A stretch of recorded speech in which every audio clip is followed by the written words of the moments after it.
ಸ್ಮಶಾನದ ಈ ಹೋಳಿ ನಿಮಗೆ ನಿಮ್ಮ ಬಾಲ ರೂಪದಿಂದ ನಿಜವಾದ ರೂಪನ ಕೊಡುತ್ತೆ.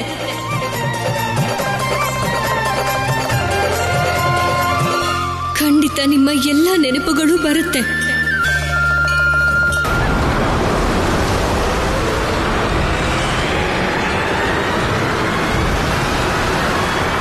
ಈಗ ನೀನೇನು ಮಾಡಕ್ಕಾಗಲ್ಲ ಸತಿ ಅನಸೂಯ.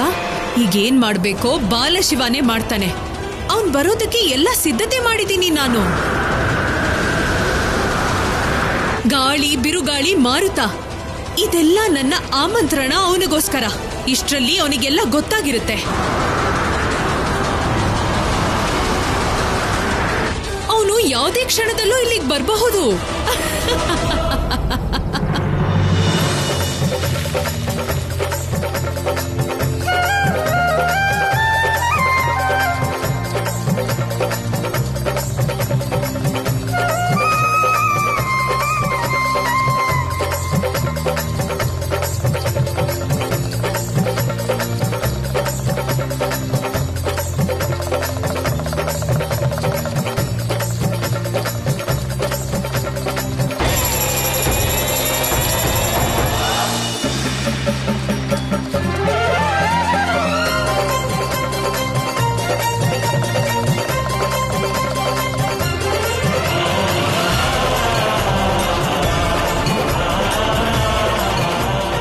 ಗೆಳೆಯ, ಇದೇ ಮಹಾದೇವನ ವಾಸ್ತವಿಕ ರೂಪ. ಆ ಬಣ್ಣದಲ್ಲೇ ನೀವು ಮುಳುಗ್ತಿದ್ದೀರಾ. ಈ ನೃತ್ಯ ಭಸ್ಮದ ಬಣ್ಣದಲ್ಲಿ ಪರಮಾನಂದದಲ್ಲಿ ಮುಳುಗೋದು. ಖಂಡಿತ ನನ್ನ ನಿರೀಕ್ಷೆಯ ಸಮಯ ಮುಗೀತಾ ಇದೆ ಅಂತ ಅರ್ಥ. ನನ್ನ ಮಹಾದೇವ ನನಗೆ ಸಿಗ್ತಾರೆ. ಇದೆಂಥ ಸಂಕಷ್ಟ ಋಷಿವರ್ಯ. ಬಿರುಗಾಳಿಯ ವೇಗ ಇನ್ನೂ ಹೆಚ್ಚಾಗ್ತಾನೆ ಇದೆ. ನಾವು ನಮ್ಮ ಮಕ್ಕಳನ್ನ ಹೇಗೆ ಕಾಪಾಡೋದು ಋಷಿವರ್ಯ? ಆಕಸ್ಮಿಕವಾಗಿ ಎದುರಾಗಿರೋ ಅಪಾಯಕ್ಕೆ ನನಗೂ ಪರಿಹಾರ ಕಾಣ್ತಾ ಇಲ್ಲ ದೇವಿ. ಅಮ್ಮ, ಅಪ್ಪ, ನೀವು ಚಿಂತೆ ಮಾಡಬೇಡಿ. ನನ್ ಗದೆ ನಮ್ಮೆಲ್ರೂ ರಕ್ಷಣೆ ಮಾಡುತ್ತೆ. ಇಲ್ಲ ನಾರಾಯಣ, ನೀನ್ ಹೋಗ್ಬೇಡ. ಇದು ಯಾವುದೋ ರಾಕ್ಷಸರ ಕೆಲಸ ಅಲ್ಲ, ಇದು ಪ್ರಕೃತಿಯ ವಿಕೋಪ. ಸರಿ, ನೀವು ಹೇಳ್ದಾಗೆ ಆಗ್ಲಿ ಅಮ್ಮ. ಆದ್ರೆ ಈ ಬರ್ತಿರೋ ಬಿರುಗಾಳಿನ ತಡೆಯೋದಿಕ್ಕೆ ನನ್ ಗದೆಯಂತೂ ಹೋಗ್ಬೋದಲ್ವಾ? ಹೋಗು ಗದೆ, ನೀನೀಗ ಹೋಗಿ ಆ ಬಿರುಗಾಳಿನ ನಾಶ ಮಾಡ್ಬಿಡು.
ಶಿವ!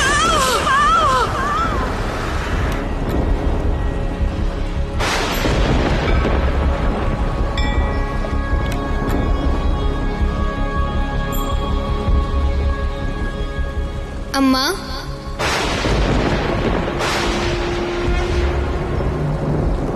ನಾನು ಬರ್ತಾ ಇದ್ದೀನಿ ಅಮ್ಮ.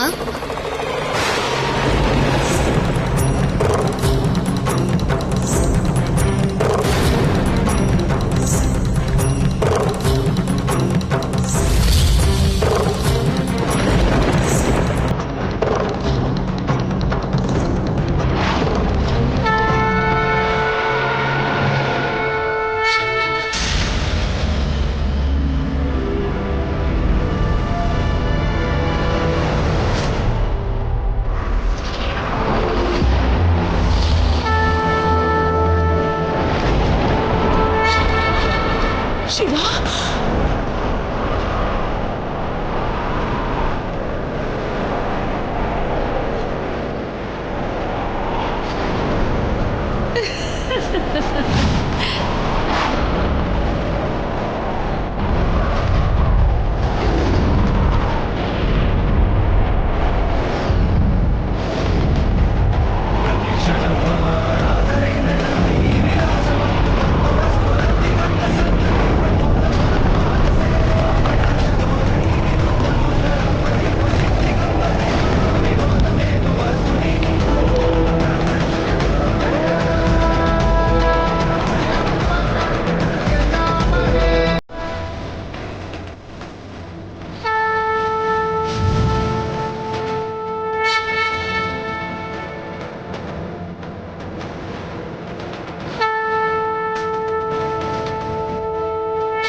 ಅಮ್ಮ, ನಾನು ಬಂದಾಯ್ತು. ನಿಮ್ಗೆ ಏನಾಗೋಕ್ಕೂ ಬಿಡೋದಿಲ್ಲ.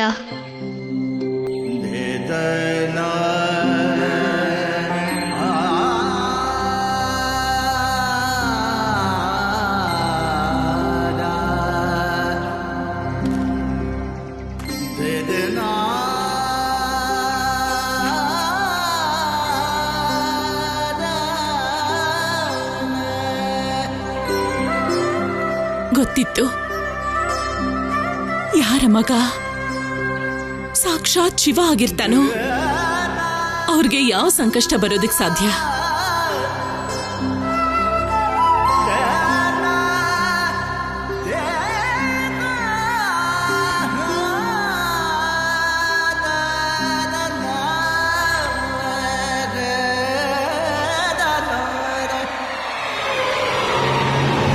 ಇದೇ ನನ್ನ ಆಸೆ ಆಗಿತ್ತು, ಈಗದು ಪೂರ್ತಿ ಆಯ್ತು.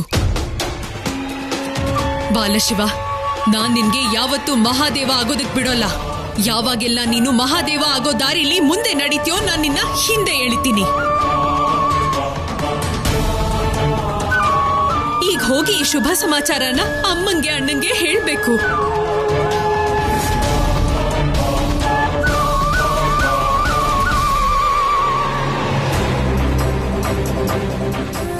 ಈ ಸಲನೂ ದೇವಿ ಅನಸೂಯ ವಿಘ್ನ ತಂದ್ಬಿಟ್ರು. ನೀವು ಮಹಾದೇವ ಆಗೋದನ್ನ ತಡೆದ್ರು.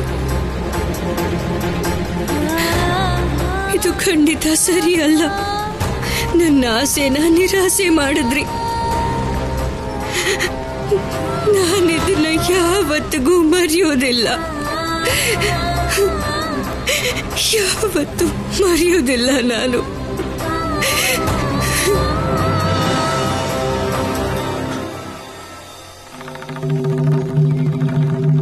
ದೇವಿ ಪಾರ್ವತಿನ ಕಾಶಿಲ್ ಬಿಟ್ ಬಂದ್ಯಾ? ಇಲ್ಲ ಅಮ್ಮ, ನಿಮ್ಮ ನೋವಿನ ಕೂಗನ್ನ ಕೇಳಿ ಅವ್ರಿಗೆ ಏನು ಹೇಳ್ದೆ ಬಂದ್ಬಿಟ್ಟೆ. ಈಗ ನಾವೆಲ್ಲ ಒಟ್ಟಿಗೆ ಕಾಶಿಗೆ ಹೋಗೋಣ. ಈಗಲ್ಲಿಗೆ ಹೋಗೋ ಅಗತ್ಯ ಏನಿದೆ? ರಂಗೋತ್ಸವ ಅಂತೂ ಮುಗ್ದು ಹೋಗಿರುತ್ತಲ್ಲ. ಇಲ್ಲ ಅಮ್ಮ, ನಾವು ಹೋಗ್ಲೇಬೇಕಾಗತ್ತೆ. ನಾನು ಇದ್ದಕ್ಕಿದ್ದಾಗೆ ಬಂದಿದ್ದಕ್ಕೆ ಅವ್ರಿಗೆ ಚಿಂತೆ ಆಗಿರುತ್ತೆ.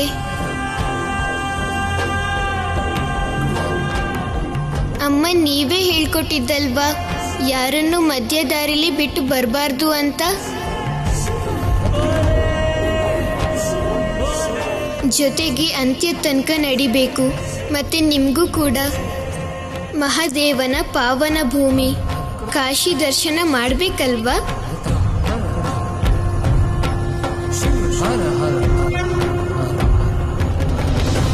ಶಿವ ಹೇಳ್ತಿರೋದೆಲ್ಲ ಖಂಡಿತವಾಗ್ಲೂ ಸರಿಯಾಗಿದೆ ದೇವಿ. ಆ ಕಾಶಿ ವಿಶ್ವನಾಥನ ದರ್ಶನ ಮತ್ತೆ ಗಂಗಾ ಸ್ನಾನದ ಉದ್ದೇಶದಿಂದನೇ ನಾವು ಮನೆಯಿಂದ ಹೊರಟಿದ್ದು.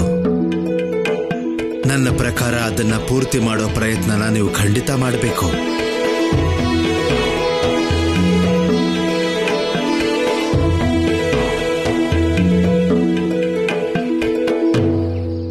ಹಾ ಅಮ್ಮ, ಬನ್ನಿ, ಬರಲ್ಲ ಅನ್ಬೇಡಿ.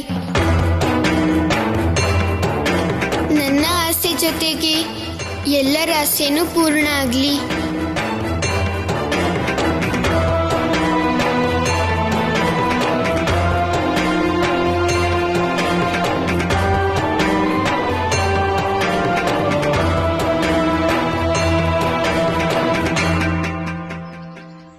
ಈ ರೀತಿ ಅನ್ನ ಬಿಟ್ಟು ಎಷ್ಟು ದಿನ ಉಪವಾಸ ಇರ್ತೀಯ? ಎಲ್ಲಿವರೆಗೂ ನೆರೆ ಮನೆ ಗೆಳತಿ ಹಿಂತಿರುಗಿ ಬರೋದಿಲ್ವೋ ಅಲ್ಲಿವರೆಗೂ. ಸರಿ, ನಾನು ಬರ್ತೀನಿ ನಿನ್ ಜೊತೆ.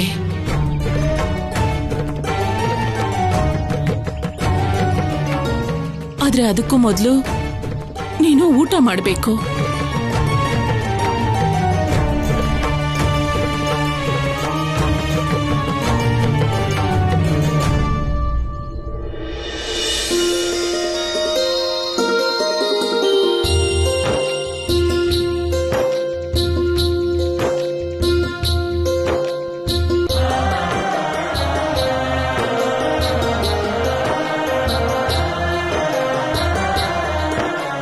ಶಿವಲೀಲೆ ಅದ್ಭುತ. ಬಹುಶಃ ತಾಯಿ ಮಗನ ಈ ಪರಮ ಸುಖ ಪಡೆಯೋದಕ್ಕೇನೆ ಭಗವಂತ ಅವತಾರ ಎತ್ತೋಕೆ ಕಾಯ್ತಾ ಇರ್ತಾನೆ.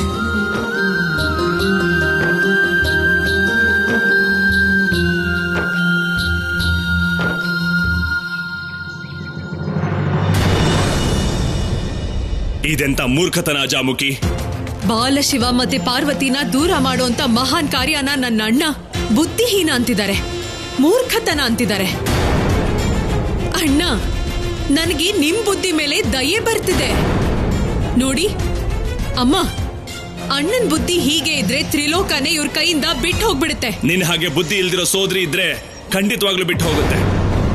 ಬಿರುಗಾಳಿ ಎಪ್ಸಿ ಅನ್ಸೂಯನ ಇಲ್ಲಿ ಕರ್ಕೊಂಡ್ ಬರ್ಬೇಕಿತ್ತು ನನ್ನ ಹತ್ರ. ಅವಳಿಲಿದ್ರೆ ಬಾಲಶಿವ ಬರ್ತಿದ್ದ, ಬಾಲಶಿವ ಬಂದಿದ್ರೆ ಅವನ ಇಲ್ಲೇ ಮುಗಿಸ್ಬಿಡ್ತಿದ್ದೆ. ತಾರಕ, ಅಜಾಮುಖಿ ಏನ್ ಮಾಡಿದಳೋ ಅದು ಸರಿಯಾಗೇ ಇದೆ. ಆ ಬಾಲಶಿವನಿಂದ ದೂರ ಇರೋದೇ ನಮ್ಗೆಲ್ಲ ಒಳ್ಳೇದು. ಅವನನ್ನ ನಾಶ ಮಾಡೋದು ನೀನ್ ಅನ್ಕೊಂಡಷ್ಟು ಸುಲಭ ಅಲ್ಲ ತಾರಕ. ಹಾಗಿದ್ರೆ ಮತ್ತೆ ನಾನೇನ್ ಮಾಡ್ಲಿ, ನೀವೇ ಹೇಳಿ. ಆ ಬಾಲಶಿವನ್ನ ನೇರವಾಗಿ ಸಾಯಿಸೋದಕ್ಕಾಗ್ತಾ ಇಲ್ಲ, ಅನಸೂಯನ ಬಂಧಿಸೋದಕ್ಕೂ ಆಗ್ತಾ ಇಲ್ಲ. ಮತ್ತೆ ನಾನೇನ್ ಮಾಡ್ಲಿ ಮಾತೆ? ಇಂದ್ರನ್ನ ಬಂಧಿಸು, ಅವನ್ಗೆ ಹಿಂಸೆ ಕೊಡು. ಅವನಿಂದನೇ ನಿನ್ ಸಮಸ್ಯೆಗೆ ಉತ್ತರ ಸಿಗೋ ಹಾಗೆ ಮಾಡು. ಹಾಗೆ ಆಗ್ಲಿ ಮಾತೆ. ಈಗ ಈ ದಾರಿನೇ ಬಾಲಶಿವನಿಗೆ ಅಂತ್ಯ ತೋರಿಸೋ ದಾರಿ ಆಗತ್ತೆ. ಶುಭ ಸಮಾಚಾರ ಕೊಡ್ತೀನಿ ನಿಮ್ಗೆ.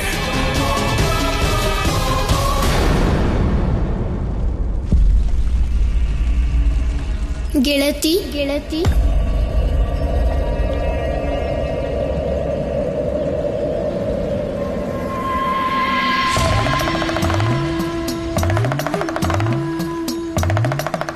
ಹೋಳಿ ಮಧ್ಯದಲ್ಲೇ ಇದ್ದಕ್ಕಿದ್ದ ಹಾಗೆ ಹೋಗಿದ್ದಕ್ಕೆ ಕ್ಷಮೆ ಕೇಳ್ತೀನಿ.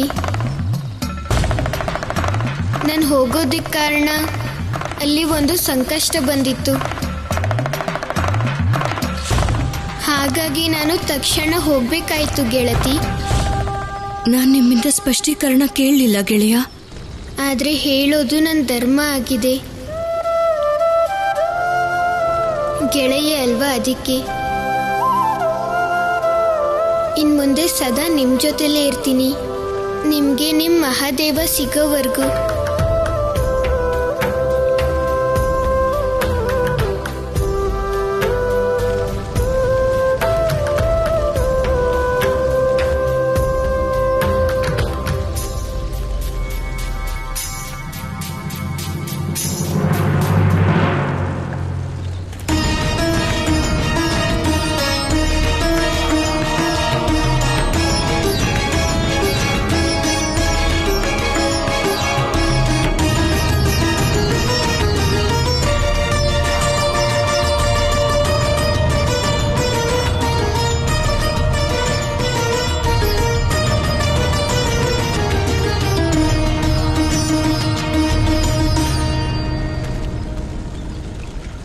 ನಿಮ್ಗೆ ಬಹಳ ಬಹಳ ಧನ್ಯವಾದ ದೇವಿ ಪಾರ್ವತಿ. ಯಾವ ಕಾರಣಕ್ಕೆ? ನೀವೇನಾದ್ರೂ ಆ ದಿನ ಶಿವನನ್ನ ಕೈಲಾಸದಿಂದ ನನ್ನ ರಕ್ಷಣೆ ಕಳಿಸದೇ ಇದ್ದಿದ್ರೆ ಇವತ್ತು ನಾನು ಜೀವಂತವಾಗಿರ್ತಿರ್ಲಿಲ್ಲ.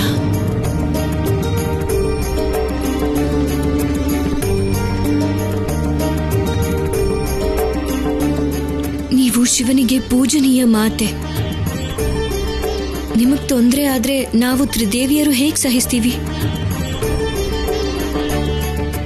ನಿಮ್ಮ ರಕ್ಷಣೆ ನಮ್ಮ ಧರ್ಮ ಆಗಿದೆ.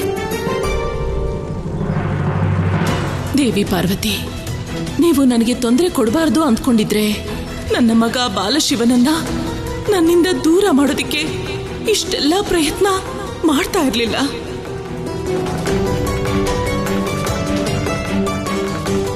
ಇವನು ಮಹಾದೇವ ಆಗಿ ನನ್ನನ್ನ ದೂರ ಮಾಡಿ ನಿಮ್ಮ ಜೊತೆ ಶಾಶ್ವತವಾಗಿ ಬರ್ಲಿ ಅನ್ನೋದೇ ನಿಮ್ಮ ಆಸೆ.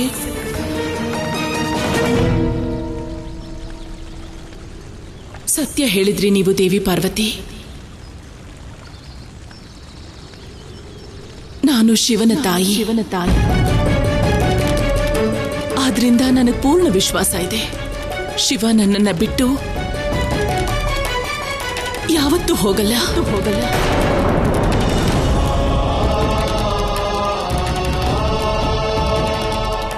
ಜಗತ್ತಲ್ಲಿ ಯಾರೂ ಕೂಡ ಸದಾ ಬಾಲಕರಾಗಿ ಇರೋದಕ್ಕೆ ಜನ್ಮ ಪಡೆಯೋದಿಲ್ಲ. ನಿಮ್ಮ ಮಮತೆಯ ಕಾರಣಕ್ಕೆ ವಿಧಿವಿಧಾನ ಬದಲಾಗೋದಿಲ್ಲ. ಒಂದು ದಿನ ಬಾಲಶಿವ ಮಹಾದೇವ ಆಗ್ತಾರೆ. ಅದು ಅಲ್ಲದೆ ಇವರೇ ನನ್ನನ್ನ ಮಹಾದೇವನ ಹತ್ರ ಕರ್ಕೊಂಡು ಹೋಗೋ ಮಾತು ಕೂಡ ಕೊಟ್ಟಿದ್ದಾರೆ.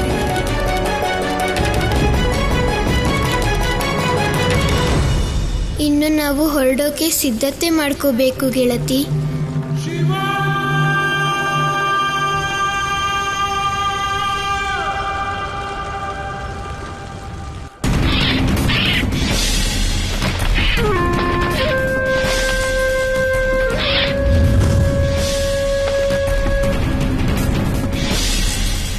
ಏನ್ ಸಮಾಚಾರ ತಂದಿದ್ಯಾ ತೋತಾಸುರ? ಅಸುರ ರಾಜ ದೇವರಾಜ ಇಂದ್ರ ಆಕಾಶ ಮಾರ್ಗದಿಂದ ತನ್ನ ಸಭೆಯಲ್ಲಿ ಮಾತಾಡೋಕೆ ಹೊರಟಿದ್ದಾನೆ. ಇದು ಬಹಳ ಶುಭ ಸಮಾಚಾರ, ಬಹಳ ಶುಭ. ಇಂದ್ರದೇವನನ್ನ ಕಷ್ಟನ ಕಡಿಮೆ ಮಾಡಿದ್ದಾನೆ.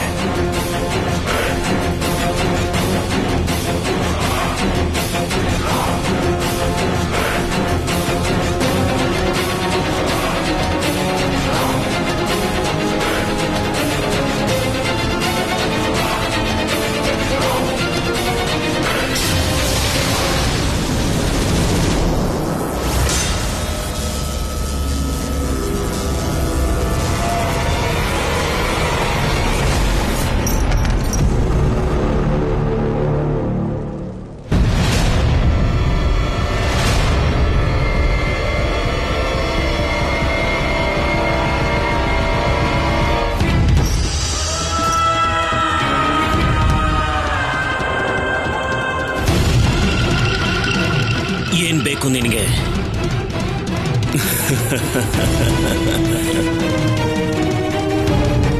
ಅಷ್ಟು ಅವಸರ ಏನಿದೆ ದೇವರಾಜ ಇಂದ್ರ? ನನಗೇನ್ ಬೇಕಾಗಿದೆ, ಏನ್ ಬೇಕಾಗಿಲ್ಲ, ಎಲ್ಲ ವಿಷಯನೂ ನಿನ್ನ ಇಲ್ಲಿ ಕರ್ಕೊಂಬಂದ್ಮೇಲೆ ಹೇಳಲೇಬೇಕಲ್ವಾ? ಎಲ್ಲ ಹೇಳ್ತೀನಿ.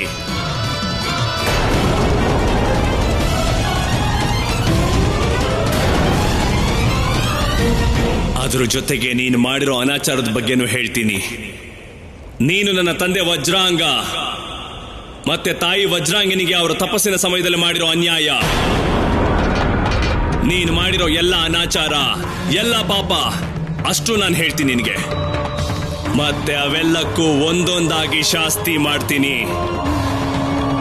ಈ ಶಾಸ್ತಿ ಮಾಡ್ತಾ ಇವೆಲ್ಲಕ್ಕಿಂತ ದೊಡ್ಡ ಪಾಪ ಮಾಡಿಸ್ತೀನಿ ನಿನ್ನ ಹತ್ರ.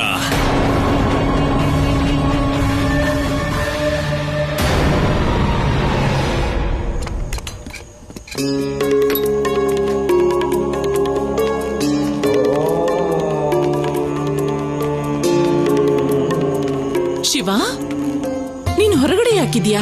ಒಳಗಡೆ ಬಾ, ವಿಶ್ರಾಂತಿ ಮಾಡು.